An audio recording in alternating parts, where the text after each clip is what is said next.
महाराज की जय।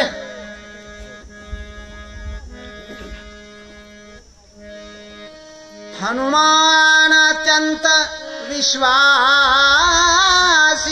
अनुसरोने बाणाशी आला नंदी ग्रामाशी जेथे भरतासी निवास।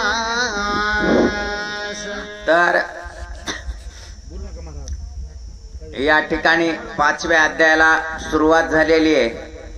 सुंदर असं असणारं रामकथा आणि सुंदर असे असणारे या ठिकाणचे श्रोते, संयोजक, नियोजक आणि सुंदर असं असणारं वातावरण, फ्रेश हवा आहे आणि मोकळ्या हवेमुळं चांगली झोपही सुंदर या ठिकाणी लागतीये। पण त्या सर्व असणाऱ्या झोपेला बाजूला सारून या 5व्या अध्यायाचा असणारा कथारूपी अमृत, की ज्या अमृतामध्ये एवढी ताकद आहे की जन्मोजन्मीचे पाप जाळण्याची ताकद या असणाऱ्या नाम अमृतामध्ये आहे, या रामकथेमध्ये आहे। 2 भक्त आणि 2 भक्ताची असणारी ही कथा, 2 भक्ताचं असणारं वर्णन।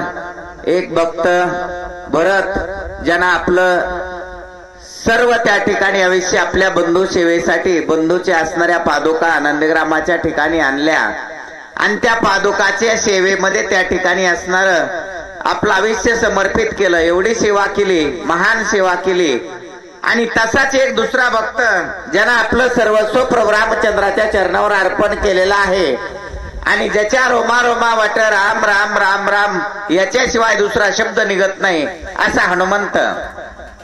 ज्या ठिकाणी असणारा राजा भरत राहतो त्या ठिकाणी कोण आला? हनुमंत त्या ठिकाणी आलेला आहे।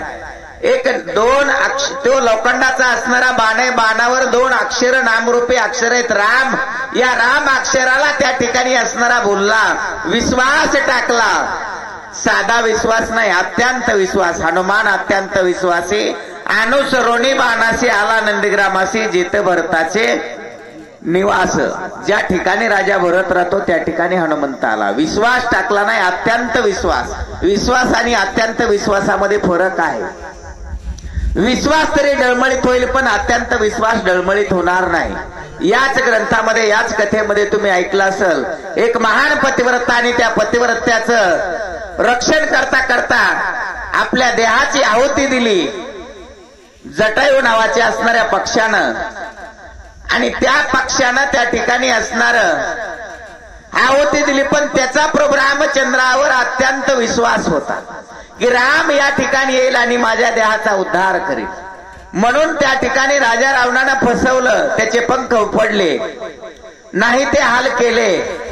पण राम राम राम राम करत तो दोन्ही काढत, रामाचा जप काढत त्यांना असणार त्या ठिकाणी टिकला आणि प्रत्यक्षात प्रभू रामचंद्र आले आणि त्या प्रभू रामचंद्राच्या मांडीवर त्यांना आपला प्राण सोडला। गती काय मिळाली? 6वीचे पद मिळालं। ज्या ठिकाणी राजा दशरथ गेलाय त्या ठिकाणी त्या भक्ताला प्रभू रामचंद्राने पाठवलं। एवढा अत्यंत विश्वास कोणाचा? त्या भक्ताचा होता।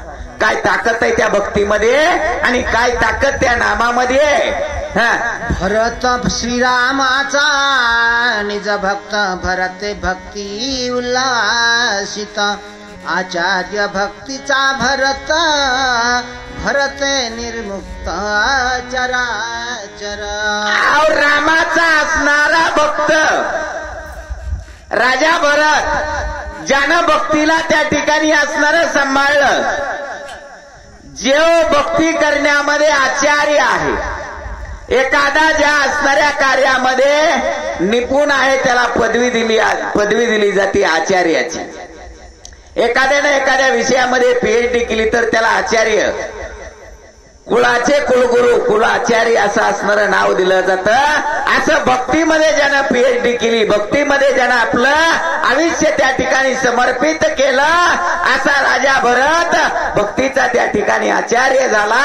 आणि काय त्यानं केलं? निर्मुक्त, चराचर निर्मुक्त केलं। निर्मुक्त केलं म्हणजे कशानं? ज्या राजा भरताच्या सानिध्यामध्ये जेवढे त्या ठिकाणी आले, मानव असेल, पशु असेल, पक्षी असेल, वायू असेल, आकाश असेल, धरती असेल, पाताळ असेल, जेवढे जेवढे सानिध्यामध्ये आले तेवढे पाप मुक्त त्या ठिकाणी झाले, निर्मुक्त झाले. म्हणजे त्यांना कुठल्याही असणारं कर्माचं फळ त्या ठिकाणी राहिलं नाही. निष्काम अशी असणारी भक्ती राजा भरतानं केली.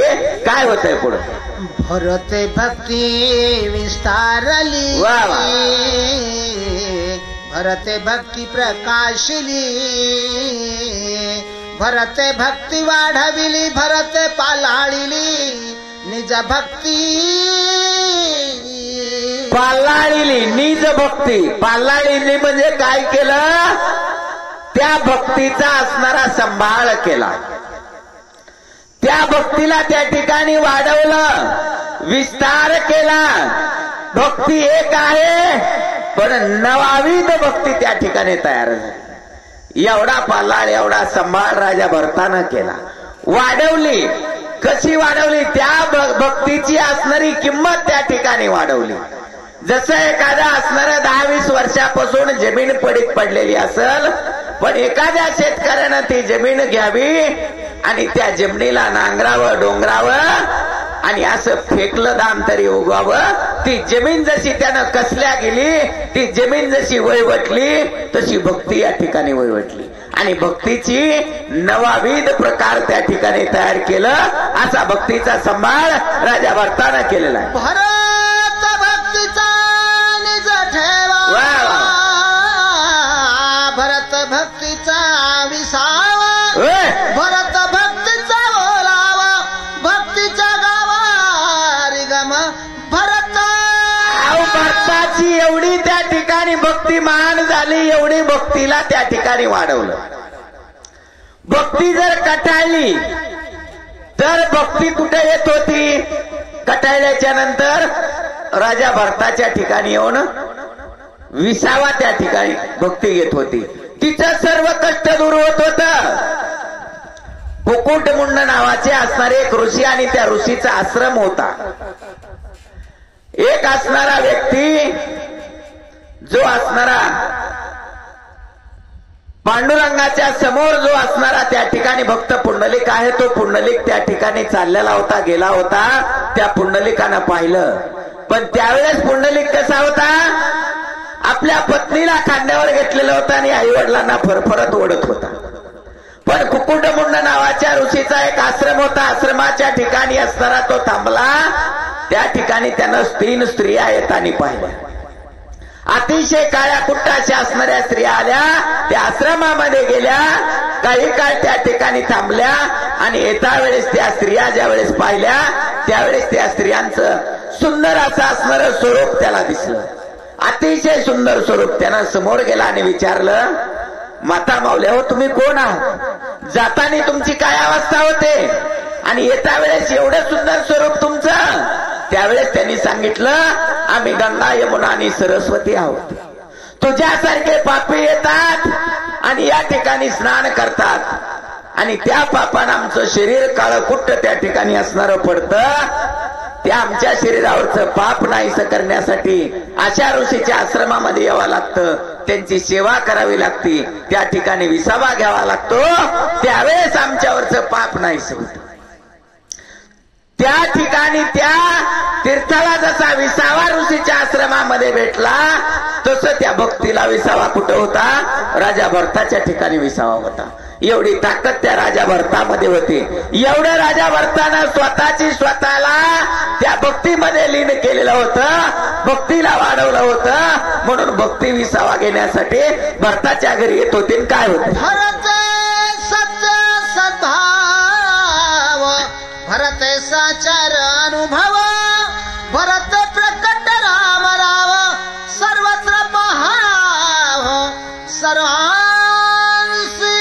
भरत असा असणारा सत्य सद्भाव होता. भरतापाशी काय होतं? सत्य होतं, सद्भाव होता. सत्य आणि सद्भाव असल्याच्या नंतर वैराग्याची प्राप्त होती आणि वैराग्याची प्राप्त झाल्याच्या नंतर त्या ब्रह्मामध्ये लीन होण्याची ताकद होती. असं असणारं सत्य कुणापाशी होतं? त्या भरतापाशी होता. सद्भाव होता. सत्याच्या पाठीमाग सर्व येतं. एक राजा होता आणि राजापाशी असणारी सर्व होती. त्या ठिकाणी एक पुरुष आला. त्या पुरुषानं राजाला विचारलं, महाराज मी तुमच्या नगरीमधून सोडून चाललेलोय नगरी. राजा म्हणला काही हरकत नाही, जा, पण तुझं नाव सांगून जा. त्यावेळेस त्यानं सांगितलं मी असणार ऐश्वर्य आहे. राजानं सांगितलं काही हरकत नाही, गेलास तरी चालेल. पुन्हा एक स्त्री आली, म्हणली महाराज मी तुमची नगरी सोडून चालले. म्हणले नाव सांगा आणि बिंदास जा. मी लक्ष्मी आहे. काही हरकत नाही म्हणला, जा, गेलीस तरी चालेल. त्याच्यानंतर दुसरी स्त्री आली. तिने सांगितलं महाराज मी तुमचं राज्य सोडून चाललेली आहे. पण राजानं सांगितलं फक्त नाव सांग. तिने सांगितलं मी विजयश्री आहे. काही हरकत नाही म्हणला, गेलीस तरी चालेल. त्याच्यानंतर एक पुरुष आला आणि त्यानं सांगितलं महाराज मी ही नगरी सोडून चाललेलो आहे. त्यानं विचारलं, राजानं विचारलं नाव सांगा आणि बिंदास जा. म्हणले मी असणारा सत्य आहे. राजानं सांगितलं प्राण गेला तरी चालेल पण तुला सोडणार नाही. ज्या ठिकाणी सत्य आहे त्या ठिकाणी लक्ष्मी येईल, ऐश्वर्य येईल, सर्व येईल, धनाची प्राप्ती होईल. पण सत्य त्या ठिकाणी पाहिजे, त्याचा भाव पाहिजे, त्याला सांभाळण्याची ताकद पाहिजे. ती सत्य आणि सद्भाव कुठे होतं? राजा भरतापाशी होतं. म्हणून अविद्येच्या ठिकाणचे चराचराला निर्मुक्त करण्याची ताकद त्या ठिकाणी होती. त्याच्यानंतर पुढं पुन्हा कुणाला काय केलं, काय झालं हे पुढं ऐका. भरते अपंगिली भक्ती भरते वाढविली विरक्ती भरते पाहिली निज शांती भूते हो भोगिती स्वानंद. भूते भोगिती स्वानंद. कोणची भूत? नंबर बघू तुमचा. ज्या पंचमहाभूतापासून या देहाची निर्मिती झाली ती असणारी पंचमहाभूत. आपलं शरीर हे पंचमहाभूताचं आहे. पृथ्वी, आकाश, वायू, तेज ही असणारी पंचमहाभूत आहेत. अग्नी. मग आपल्या शरीरामध्ये जो कठीण भाग आहे तो पृथ्वी नावाच्या तत्वाचा भाग आहे. आपल्या शरीरामध्ये जो जलयुक्त भाग आहे, पाण्याचा भाग आहे, रक्त आहे, हे पाणी तत्वाचा भाग आहे. आपल्या शरीराच्या ठिकाणी जी पोकळी आहे ती आकाश तत्वाची असणारी पोकळी आहे. आपल्या शरीरामध्ये जो वायूचा असणारा भाग आहे, वारा जो जातो आणि येतो तो वायू तत्वाचा असणारा त्या ठिकाणी भाग आहे. आपल्या देहाच्या ठिकाणी जो जठर अग्नी आहे, भूक लागल्याच्या नंतर आपण खातो आणि त्याचं पचन करतो, तो अग्नी तत्वाचा भाग आहे. ही पंचमहाभूत त्या ठिकाणी स्वानंदानं नांदू लागले, आनंदानं त्या ठिकाणी नांदू लागले. हा सद्भाव कुणापाशी होता? राजा भरतापाशी होता. म्हणून या सर्वांना त्या ठिकाणी आनंद झाला आणि त्या ठिकाणी नांदू लागले. काय होतं? मला याद्रीच्या ठाई वा वा. चंदनाची पैसाडे पाही तेने डोंगर सर्वही केला लवलाही चंदन. नाथ बाबांनी दृष्टांत दिला. मलयागिरी चंदनाचा त्या ठिकाणी असणार पर्वतावर मलयागिरी नावाचा चंदन. आपल्या रानात येतो तो चंदन चोर चोरून नेतात, तो चंदन नाही, मलयागिरी नावाचा चंदन. चंदनाच्या बुडाला सापाची वस्ती असते, तो मलयागिरी नावाचा चंदन आहे. त्या चंदनाची असणारी ताकद, तो ज्या पर्वतावर राहत होता तो सर्व पर्वत त्यानं चंदनमय केला. कोणी? त्या एका चंदनाच्या झाडानं सर्व पर्वत चंदनमय केला. त्या ठिकाणचे बोरी बाबळीची असणारी झाडं, नाना प्रकारची काटेरी झाडं, फुलाची झाडं, त्या झाडाची किंमत वाढली. कशामुळं? त्या चंदनाच्या संपर्कामध्ये आले आणि चंदनमय झाले, तोळ्यावर विकू लागले. काय होतंय? नाही आपण तेथे गेला, नाही उपडोनी आणला, अंगवात वरुणी गेला त्याने गिरी केला चंदन. उपटून आणला नाही काय तो चंदन, किंवा प्रत्येक झाडाला त्याचा स्पर्श केला नाही. फक्त वारा त्या चंदनावरचा आला आणि तो वारा त्या डोंगरावर फिरला, त्याच्यामुळं सर्व पर्वत चंदनमय झाला. ही ताकद कशाची आहे? संगतीची आहे. ही ताकद संगतीची आणि त्या निष्काम भक्तीची ताकद आहे. म्हणजे त्या पर्वतावरचं असणारं झाड प्रत्येक झाडाला त्या ठिकाणच्या मातीला सुद्धा चंद्रमय करतं. ही ताकद भक्तीची आहे आणि ती ताकद संगतीची आहे. संगतीचे गुण आणि संगतीचे दोष असतात. ती ताकद कुणामध्ये? त्या चंदनामध्ये. तसं ती ताकद त्या राजा भरतामध्ये होते, म्हणून त्या ठिकाणचे चराचर निर्मुक्त केलते. आणि म्हणून हनुमंत त्या ठिकाणी बाणावर विश्वास ठेवून आला होता. आणि काय होते? एका वनस्पतीचा बडिवार चंदन केला डोंगर, बहकत असे चौफेर सुवास थोरावरे. एका वनस्पतीचा बडिवार, एक वनस्पती पण सर्व चंदन त्या ठिकाणी चंदनानं सर्व पर्वत व्यापला. आणि सर्व पर्वतच व्यापला नाही तर सर्व पर्वत चंदनमय झाला. त्या ठिकाणचं वातावरण बनलं. एक भक्ती, एका भक्तीचे परिणाम. जसे एका चंदनाचे परिणाम आहेत तसे एका भक्तीचे परिणाम आहेत. राजा भरत, एक भक्त त्या ठिकाणी राजा भरत होता, त्याचे परिणाम आहेत. एक भक्ती, भक्ती जर त्या ठिकाणी आपण अन्नामध्ये मिसळली तर त्याचा महाप्रसाद तयार होतो. भक्ती जर आपण त्या ठिकाणी चालण्यामध्ये मिसळली तर ती वारी बनते. भक्ती जर पाण्यामध्ये मिसळली तर ते तीर्थ बनतं. भक्ती जर घरामध्ये मिसळली, घर मंदिर बनतं. भक्ती जर या देहाच्या ठिकाणी पाळली तर तो देह मन मंदिर बनतं, ज्या ठिकाणी भगवंताचा वास असतो.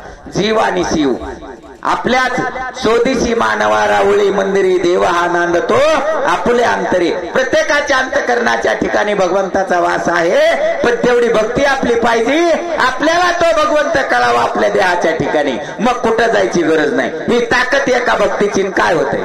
माझ्याची हृदय भगवंत, तो भगवंत मूर्तिमंत, तेने काय नव्हे प्राप्त सौभाग्य संत त्रिजगती. मग अशी भक्ती केल्याच्या नंतर ज्यावेळेस जीव आणि शिवाचं महत्व कळतं, माझ्या हृदयाच्या ठिकाणी भगवंत आहे, त्यावेळेस त्याला कशाची प्राप्ती होती? त्या ब्रह्मामध्ये लीन होण्याची ताकद त्याच्यामध्ये होती. हरणाच्या नाभीमध्ये कस्तुरी असते, पण तिचा सुगंध घेण्यासाठी हरिण रानोमाळ त्या ठिकाणी असणार फिरतं. पण कस्तुरी कुठं असते? त्या स्वतःच्याच नाभीमध्ये असते. तसं आपण देवाला ओळखण्यासाठी पंढरपूर जा, फलानं जा, भिस्तानं जा, कोल्हापूर जा, नाना प्रकारचे तीर्थ करतो. मला भगवंतानं प्रसन्न व्हावं, माझं देवानं चांगलं करावं. पण देव कुठं आहे? आपल्याच अंतकरणाच्या ठिकाणी आहे. आणि तो जर देव आपल्याला आपल्या अंतकरणाच्या ठिकाणचा पाहायचा असेल तर काय करावं लागल? आपल्याला आपल्या गुरुवर विश्वास ठेवावा लागल आणि त्या भगवंताची तेवढी सेवा निष्कामाची असणारी भक्ती करावं लागल. त्यावेळेस कळतं की देवा हा आपल्या अंतरी देव माझ्यापाशी, मला कुठं जायची गरज नाही. हे कोणाला कळालं? राजा भरताला त्या ठिकाणी कळालं. म्हणून तो त्या ठिकाणी नंदीग्रामाच्या ठिकाणी राहिला आणि त्या असणाऱ्या भगवंताच्या नामाचं स्मरण केलं. काय परिणाम त्याचा झाला? दृष्टी विषय समस्त राम रूपे देखत भरत, दृश्य दृष्टा दर्शन तेथ सहज होत राम. 5 कर्म इंद्रिय आहेत आणि 5 ज्ञान इंद्रिय आहेत. त्याच्यामधून त्या राजा भरताचे असणारे जे इंद्रिय आहेत, जो डोळा आहे, डोळ्याचा विषय पाहणे आहे. डोळ्याचा विषय काय आहे? पाहणे आहे. घे पहारे डोळे सुख माझ्या विठोबाचे मुख, घेई घेई वाचे गोड नाम विठोबाचे. ऐका रे कान माझ्या विठोबाचे असणारे गुण, घेई घेई वाचे माझ्या गोड नाम विठोबाचे. ही अवस्था आहे त्या ठिकाणी. राजा भरताची ती अवस्था झाली. जो पाहणारा पाहायचाय तो विषय आणि काय पाहिजे, ही जी त्रिपुटी आहे, दृष्टी, दृश्य, द्रष्टा आणि दर्शन, दृश्य, द्रष्टा आणि दर्शन, ही त्रिपुटी त्या ठिकाणी भरताची, राजा भरताची मावळली. पाहणारा राम, ज्याला पाहिजे तो राम आणि जे त्याच्यामधून आनंद डोळ्याला घ्यायचाय तो राम, ही अवस्था त्या ठिकाणी मावळली. काय होत? श्रवणी शब्द पडताची जाण, शब्दार्थ श्रीराम आपण श्राव्य श्रावक श्रवण जे कानानं ऐकायचंय दुसरं ज्ञान इंद्रिय कानानं जे ऐकायचं ते राम राम राम रामाशिवाय दुसरं ऐकायचं नाही. जो शब्द कानावर पडायचा तो राम, जो ध्वनी यायचा तो राम. आणि नंदग्रामाच्या ठिकाणी वाऱ्याचा जो असणारा आवाज येतो ना, सुई आवाज, त्या ठिकाणी सुई आवाज येत नव्हता. त्या वाऱ्यामधून मी काय येत होतं, राम राम राम राम राम. म्हणून कानामध्ये येणारा आवाज हा रामाशिवाय दुसरा नव्हता. म्हणून त्या ठिकाणची ती त्रिपुटी ही मावळली. ऐकायचे ते रामच, बोलायचे ते रामच, ही अवस्था राजा भरताची झाली. आणि काय होते, घ्राणे घेता वासास बाह्य परेश शीघ्रेय घ्राता घ्राण समस्त. नाकाचा असणारा विषय वास घेणे, नाकाचा विषय वास घेणे. मग त्या ठिकाणी कशाचा वास होता, नाकाचा विषय मावळला होता, वास घेण्याचा विषय मावळला होता. सुगंध आणि दुर्गंध हे दोन प्रकार असतात.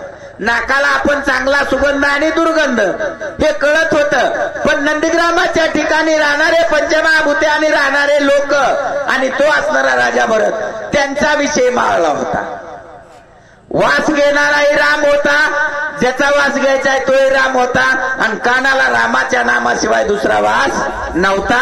ही त्रिपुटी त्या ठिकाणी मावळली. काय होते, त्वचा घेव जाय शासी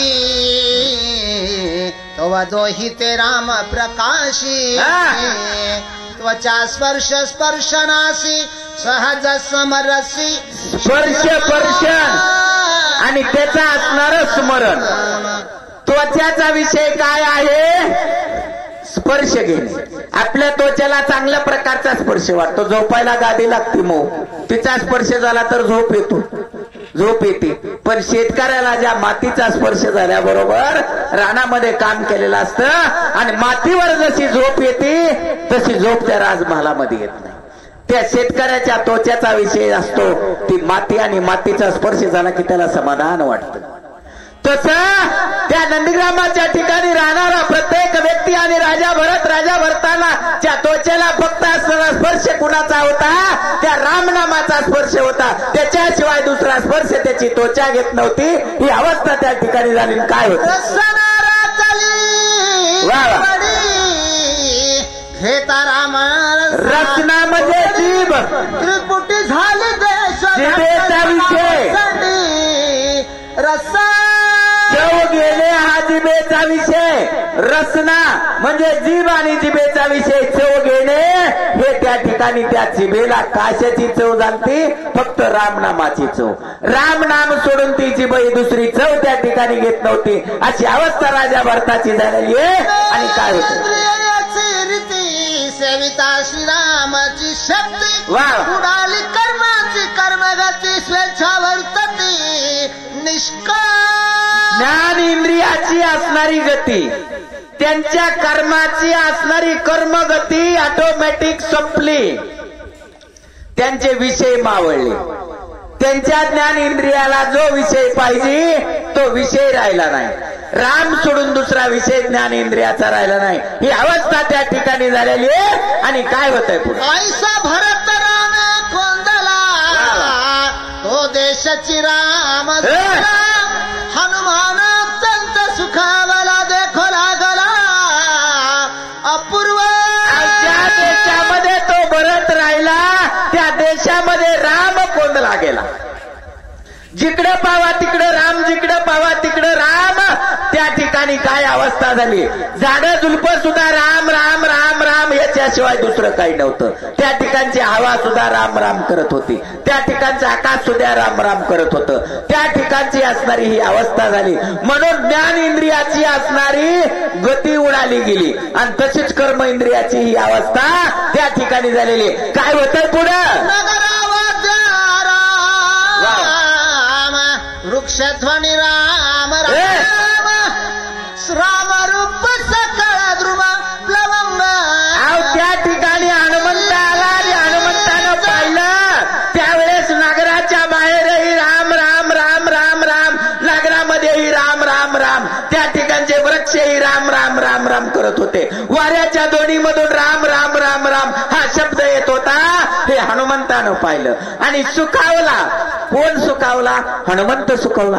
हनुमंताला असणारं राम सोडून दुसरं काही आठवतच नव्हतं. म्हणून त्या ठिकाणी स्वतःची स्वतःला भुलला. माझे मी पण विसरले जायचे अंतकरण, पार्था संन्यासी जाणतो निरंतर. ही अवस्था संन्यास अवस्था कोणाची झाली? हनुमंताची. त्या ठिकाणी सर्वस्व विसरला आणि जिकडं पाहिजे तिकडं राम राम राम. राम सोडून दुसरा विषय नव्हता. ही अवस्था नंदीग्रामाच्या ठिकाणी पाहिली. काय होते? राम तृण कोंदली राम नामे वायू गर्ज राम नामे व्योम रामे कोंदले. काही दिशा त्या ठिकाणी असणाऱ्या राम राम राम राम या नावानं कोंदल्या गेल्या. वायू राम राम राम राम या नावानं गरजू लागला. त्या ठिकाणचे वृक्ष सुद्धा राम राम या नावानं गरजू लागले. त्या ठिकाणचं आकाश, आपल्याकडे आकाशामध्ये आता विजा पडतात पावसाळ्यामध्ये, कडकड कडकड कडकड आवाज येत होता येतो. पण त्या ठिकाणी येणारा आवाज आकाशामधून कसा होता? राम राम राम राम हा आवाज येत होता. ही अवस्था नंदीग्रामाच्या ठिकाणी झालेली. सत्संग धरा सधरा भूते वागवी निरंतर सांडून कठीणत्व प्रकार मृदू अरुवार स्वय त्या पृथ्वी मातेनं आपलं असणारं कठीणत्व सोडलं, मृदू झाली. कोण? पृथ्वी माता. आणि ती असणाऱ्या सर्व भूतांना समान वागवू लागली. सर्व भूतांना समान म्हणजे गाय असली किंवा असणारा वाघ असला त्यालाही समान त्या ठिकाणी राहिलं. गाय असणारी पुण्यवान आहे, तिचं दूध खायला मिळतं, तिच्यामध्ये 33 कोटी देवाचा वास आहे म्हणून गाईला मृदू. आणि वाघ असणारा हिंस्र आहे म्हणून त्याला कठीणत्व. हे नाही, तिनं कठीणत्व सोडलं, समान सर्व भूताला वागू लागली. ही अवस्था या पृथ्वी नावाच्या तत्वाची झालेली आहे. सत्संगती बोलावली अति शांती धरे काय अवस्था? एकात्मता विस्तारली धरती माता अविरुद्ध. सत्संगती त्या धरती मातेला लागली. कुणाची संगती लागली? राजा भरताची संगती धरती मातेला त्या ठिकाणी लागली. ती मृदू झाली आणि सर्व भूत त्या ठिकाणी वर्तू लागली. कशी? कुणाला वैर भाव राहिला, वैरत्व संपल्या गेलं आणि सर्व समान वर्तू लागली. मितूपणा त्या ठिकाणचा संपला, गर्व संपला, वैर संपलं, मितूपणा संपला, अहंकार संपला. अहंकाराचा वारा न लागो राजसा. राजाच्या बाराला जरी अहंकाराचा वारा लागला राज्य द्यायला वेळ लागत नाही. पण त्या ठिकाणचं असणार हे सर्वस्व संपलं. कशामुळं? संगती कुणाची लागली? राजा भरताची लागली. म्हणून अवेर भाव असे सर्व नांदू लागले. काय होत? सत्संगती झाली जीवना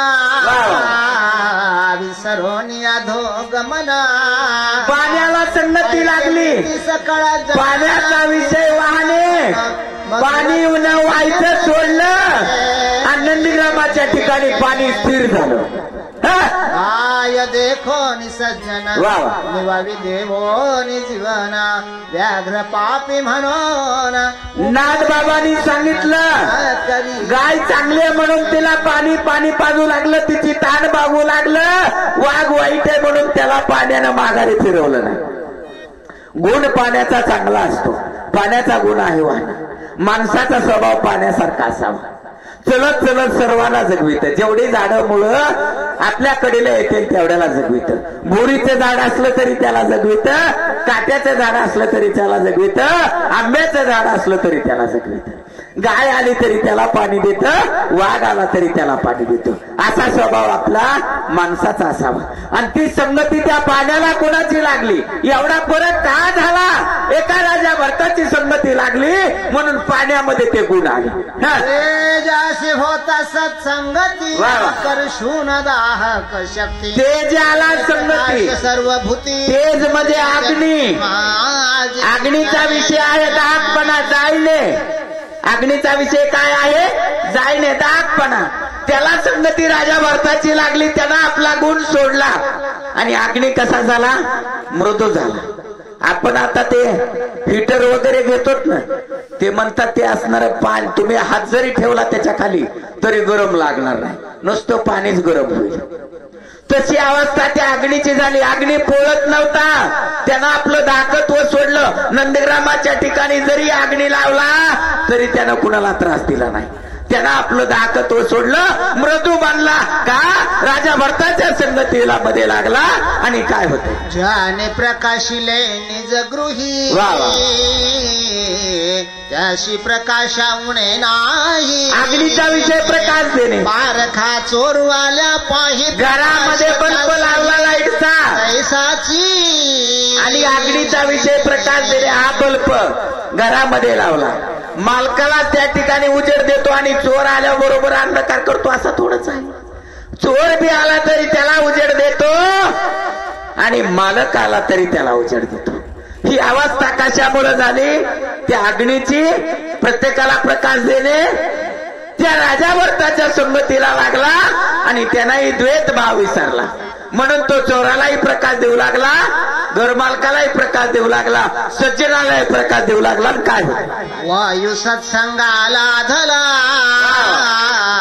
चंचलत्व फुले विसरला. वारा वाऱ्याचा विषय वाणे. योगीश्वरा भेटो आला निष्ण झाला निज रूपी. वाऱ्याचा विषय वाणे. मनाच्या वेगापेक्षा वाऱ्याचा वेग जास्त असतो. वाऱ्याचा वेग कुणाला मोजता येत नाही, एवढा वेगवान वारा. पण वायूला संगती राजा भरताची लागली आणि मोड पडलं, विसरला. काय विसरला राजा भरत? तो असणारा वायू वाणी हा विषय विसरला. आणि कुठं थांबला? नंदग्रामाच्या ठिकाणी थांबला. पण कसा? कुणाला भेटवाला? योगेश्वराला. या विश्वाचा पिता जो राम आहे तो योगेश्वर कुठं होता? राजा भरताच्या ठिकाणी. आणि हनुमंतानं ज्यावेळेस पाहिलं त्यावेळेस त्याला कोण दिसला? तो राम दिसला ना. आणि ते आश्चर्य, ते वातावरण हनुमंत पाहू लागलाय. वायू सुद्धा योगेश्वराला भेटण्यासाठी आला आणि शांत झाला, थांबला. ही अवस्था वाऱ्याची झाली. विचारे तरी सर्व देही, वा वा. परी आसक्त नव्हे काही. सदुर्वासन म्हण काही. वारा या सर्व देहाच्या ठिकाणी विचारतो म्हणजे फिरतो. सुगंध असला तरी त्याच्याहून जातो आणि दुर्गंध असला तरी त्याच्याहून जातो. मंदिरावर जातो, सकाळी सकाळी सडे रांगोळे टाकले त्याच्यावरही जातो आणि गावाच्या कडीला दुर्गंधी असते त्याच्यानंही जातो. पण त्या वाऱ्याचा विषय वाणे तोही त्या ठिकाणी विसरला आणि त्या ठिकाणी स्थिर झाला. कुठं? नंदीग्रामाच्या ठिकाणी. ज्या ठिकाणी भरत आहे भरताची संगती त्याला लागली आणि तो व्हायचं विसरला. संगाला झाले आकाश उपनेने पैकोनास. विसरोनिया निरवकाश विरक्त उदास. आकाशाला संगती राजा भरताची लागले. सत्संगती, चांगली संगती आकाशाला लागली. आकाशानं खुपायचं सोडलं. आपण जर दुपारी 2 वाजता उन्हात उभा राहिलो तर वरी बघितलं तर किती वेळ डोळे उघडे राहतील. अहो जळल्यासारखं तर होतं ना, एवढे दाहतात त्या आकाशामध्ये. पण आकाश, त्या नंदग्रामाच्या ठिकाणी येणारं ऊन, येणारं आकाश त्यानं खुपायचं सोडलं. जसं शिरवाळ यावं तशी अवस्था त्या ठिकाणी होती. दाहकत्व सोडलं. त्याच्या सूर्याचं प्रकाश त्या ठिकाणी तेज नव्हते, पोळत नव्हतं, गरमत नव्हतं, शांत वातावरण होतं. कारण त्याला संगती राजा भरताची लागली म्हणून ते आकाश शांत झाला. आणि काय होतंय? आपुल्या निज शरीर वा वा. शीत उष्ण पर्जन्यधारी न लिंपे एकही विकारी. आव त्या ठिकाणी असणारा निज शरीरी प्रत्येकाच्या शरीरामध्ये पर्जन्य म्हणजे असणारा पाऊस, आकाशामधून पडणारा पाऊस. पाऊस त्या ठिकाणी अंगावर पडल्याच्या नंतर मोठ्या धारा किंवा गाळा असल्या तर लागतात ना. पाऊस अंगावर पडला, माणूस भिजल्याच्या नंतर त्या ठिकाणी थंडी वाजते ना. पण त्या ठिकाणचा पडणारा पाऊस हा गरमही नव्हता आणि थंडही नव्हता, शीत आणि उष्णत्व नव्हतं. त्याच्यापासून कुठला त्रास नव्हता, कारण तो सत्संगती राजा भरताची त्याला लागली होती. म्हणून त्यानं त्याचा असणारा विषय सोडला आणि नरमता त्या ठिकाणी घेतली. काय होते?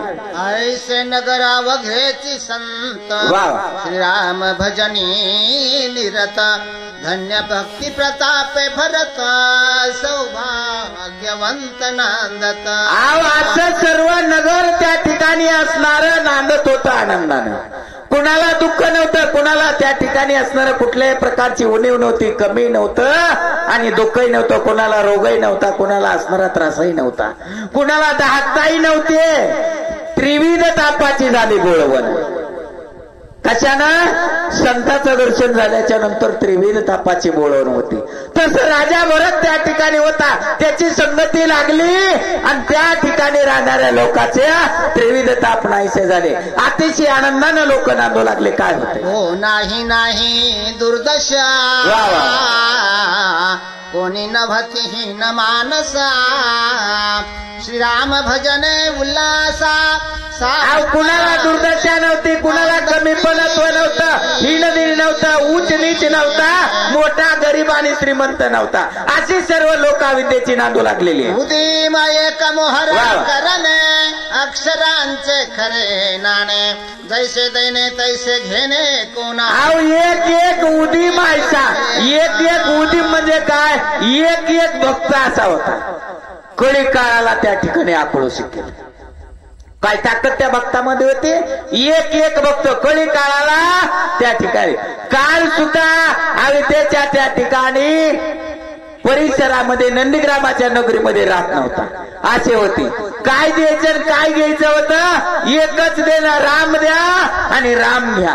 राम नामाचं सोडून दुसरं देणं घेणंच नव्हतं. असे लोक आनंदानं नांदत होते. एकची वस्तू देता घेता, एका बोलाचीच कथा, एका वाचून सर्वथा तुझी वार्ता असेना. एका वाचून सर्वथा तुझी वार्ता असेना. एकच काय होतं? राम घ्या आणि राम द्या. एक असणारा राजा होता, राजाला मुलगी होती आणि मुलीचं पण लावलेलं होतं. मुलीनं पण काय लावलं होतं? माझ्या नियमाप्रमाणे जो 20 पर्यंत वाचून दाखवेल त्याच्या गळ्यामध्ये मी हार घालेल. नाहीतर त्यानं जर 20 पर्यंत प्रश्नाची उत्तरं नाही दिली तर त्याला जेलामध्ये जावं लागलं. प्रत्येक गावचे राजे आले, प्रत्येकानं समोर जायचं, प्रश्नाची उत्तरं द्यायची, वाचून दाखवायचं 20 पर्यंत आणि जेलात जायचं.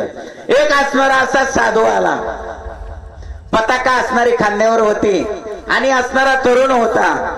त्यानं पाहिलं पण लावलेला आहे. आला आणि म्हणला मी भाग घेऊ शकतो का? म्हणले काय हरकत नाही, पण महाराज लक्षात ठेवा, जर जिंकलात तर मुलगी आणि राज्य मिळेल, हरलात तर जेलमध्ये जावं लागेल. काही हरकत नाही. म्हणले करा सुरुवात. एकापासूनच आहे ना सर्व. त्यानं सांगितलं एको देव भव, जगामध्ये एक देव आहे. 2 ब्रह्म व माया, त्याच्यापासून असणाऱ्या पृथ्वीची निर्मिती केलेली आहे. 3 म्हणजे गुण, रजगुण, सत्वगुण आणि तमगुण.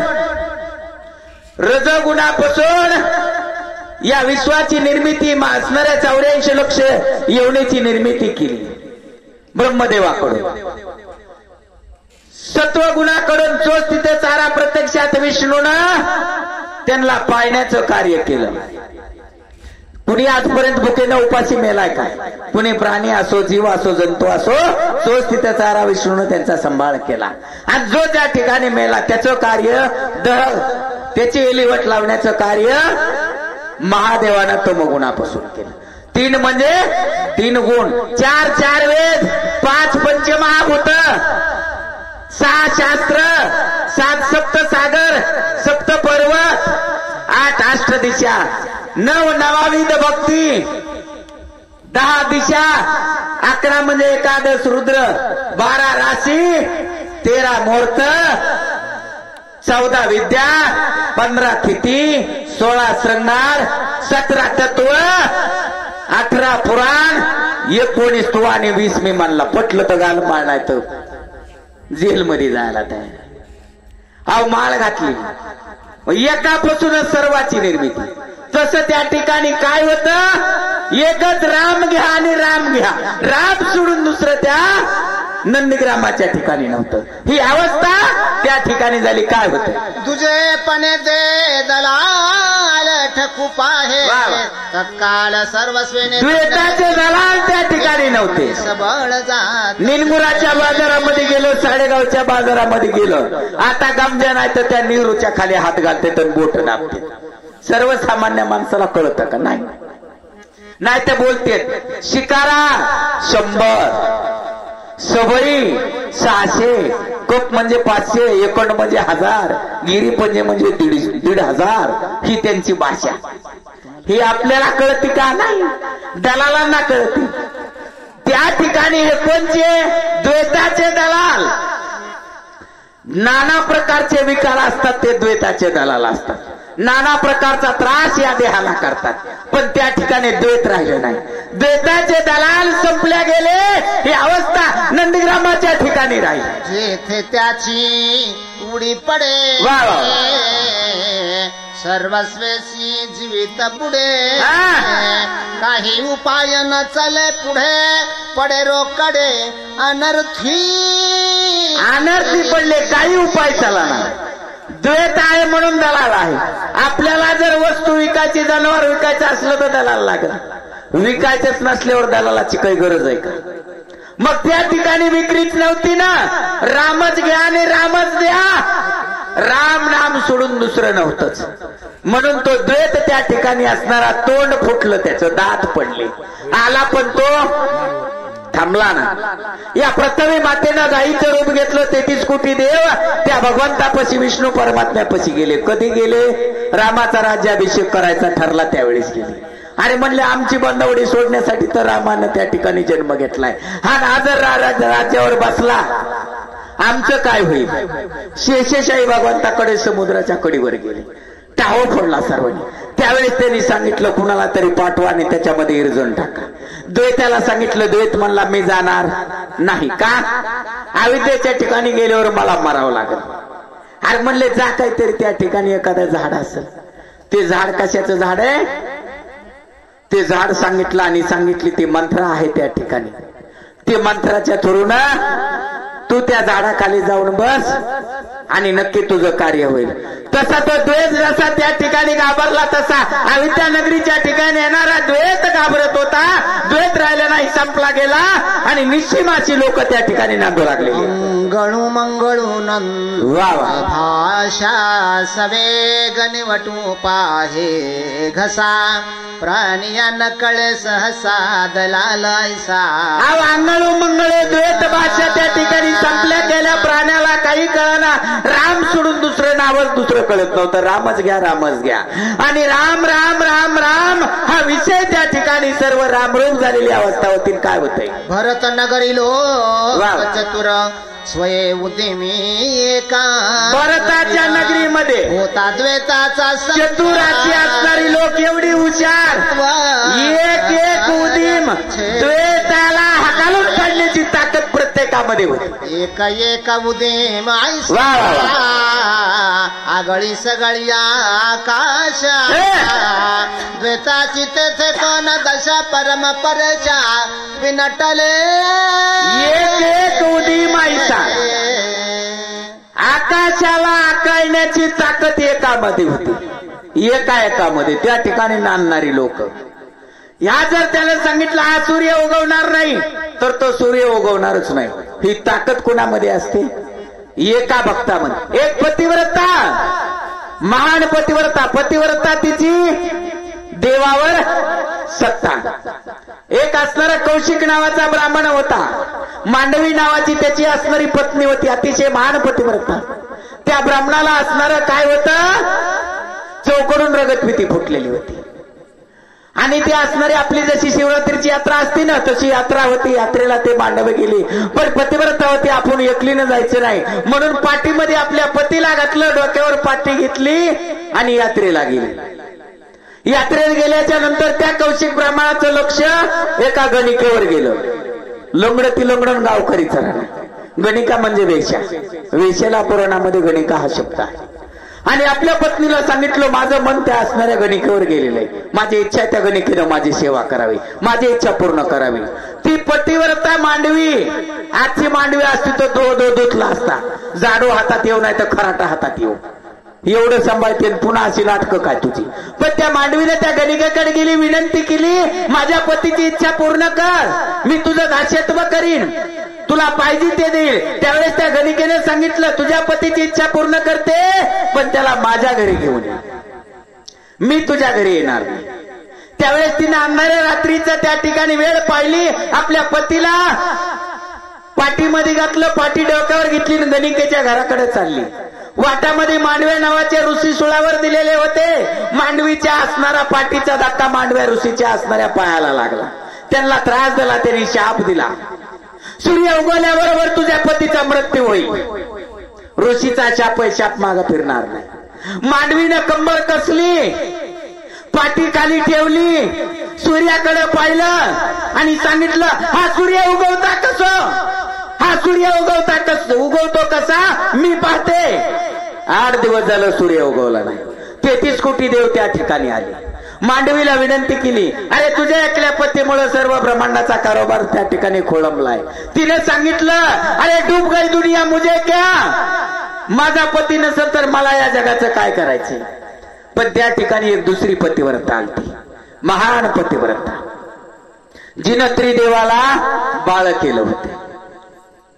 ती पतिव्रता त्या ठिकाणी आली. तिनं सांगितलं मांडवी, ऋषीचा शाप तर खोटा ठरणार नाही, सूर्याला उगू दे, तुझ्या पतीचा जीव जाईल, पण एका क्षणामध्ये तुझा पती माझ्या पतिव्रतेच्या जोरावर मी जिवंत करून देईल, तो एक निरोगी आणि दुर्दाखा.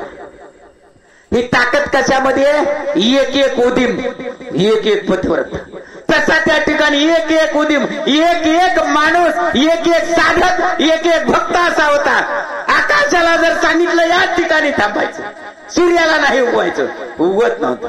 ताकद कशामुळे आली होती, राजा भक्ताच्या संगतीमुळे. आणि त्या ठिकाणी कोण आलतं, हनुमंतानं ही अवस्था पाहिली. काय होत आहे पुढे, हाटवट्या वा वा, त्या ठिकाणचा परिसर, कथा कीर्तन, चौका चौकामध्ये, मंदिरामध्ये, वाट्यावर फक्त रामनामाचं कीर्तन आणि रामनामाचं नाम, त्याचा जप चालू होता. अशी लोक नांदत होती. आनंद भरताच्या मनी गेले शून्यत्व बुडोनी, चैतन्य घन होऊन निर्विकार जनी सुस्थिर. आनंद भरताच्या मनी, भरताच्या मनामध्ये एवढा आनंद होता, चैतन्य पूर्णपणे, चित्ताच्या चैतन्याची निर्मिती प्रत्येकाच्या चित्ताला झाली. म्हणून आनंदामध्ये सर्व लोक त्या ठिकाणी वागू लागलेले.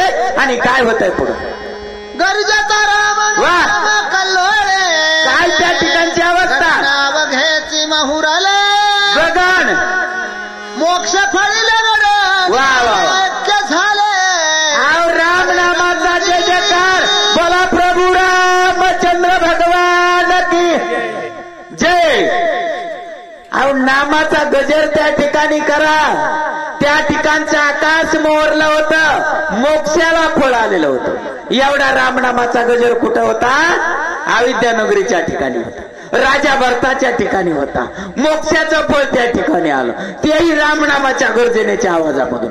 आपल्याला मोक्ष का मिळणार नाही, पण गर्जना करा ना एकदा, नाम घ्या ना. बोला प्रभू रामचंद्र भगवान की जय, राम भक्त हनुमान महाराज की जय.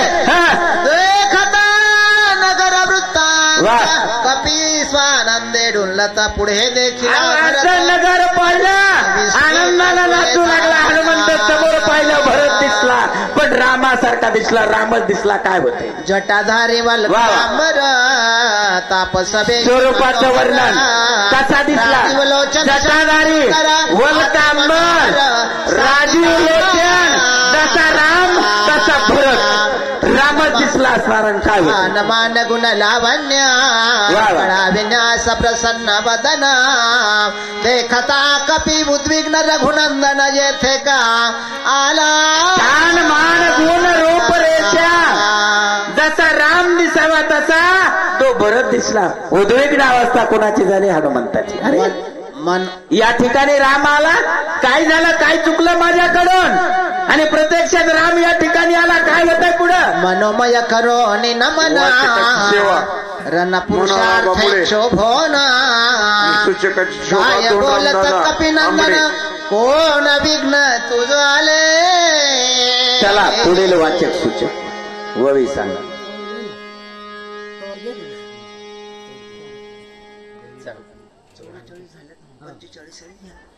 नाही 44 घ्यायला सांगितलं नाही. 44 पासून सुरुवात करा. चला पुढील सूचक. सूचकाचं नाव पुकारलं का? घ्यायचं किंवा 2 बरं चला वाचा. आले ना या 44 पासून वाचा.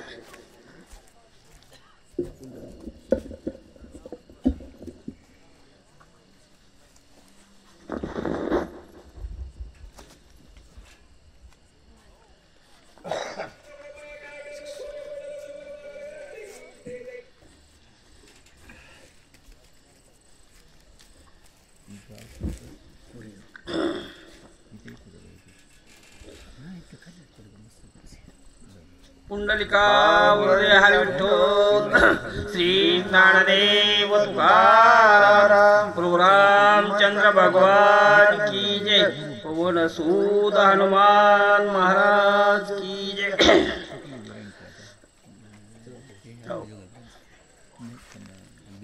श्री गणेशे नमो श्री प्रभु रामचंद्राय नमो.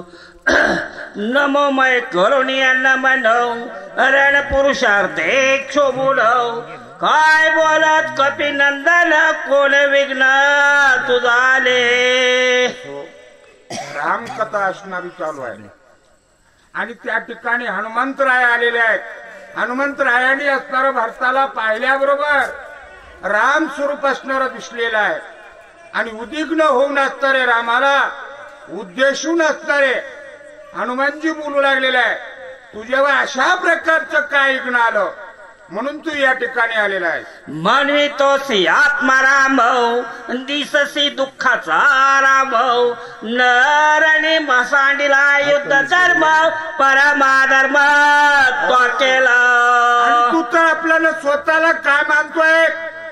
आत्मपुरुष मानतोय आणि आत्मपुरुष मानून सुद्धा असताना रणभूमीच्या ठिकाणी लक्ष्मणाला टाकून आणि तू या ठिकाणी कशाला आलास? अशा प्रकारचे असणारे हनुमानजी असणारे आणि त्या रामाला किंवा भरताला बोलू लागले. धीरवीर परम उद्धार रण प्रवीण महासुर पुराणे गर्दते अपार ते समर लटकेचे. रामा रामा रामा अरे सर्व पुराण 6 शास्त्र 18 पुराण गरजून सांगत आहेत की तू धीर आहेस, वीर आहे, शूर आहेस आणि आज रणभूमी सोडून असताना तू या ठिकाणी कसा आलेला आहे? अशा प्रकारचे असणारे हनुमानजी आणि त्या ठिकाणी असणारे भरताला उद्देशून किंवा भारतामध्ये असणारा राम स्वरूप पाहून बोलू लागले. लटकेचे तुझे कुळशिळ लटके तुझे व्रत सकळ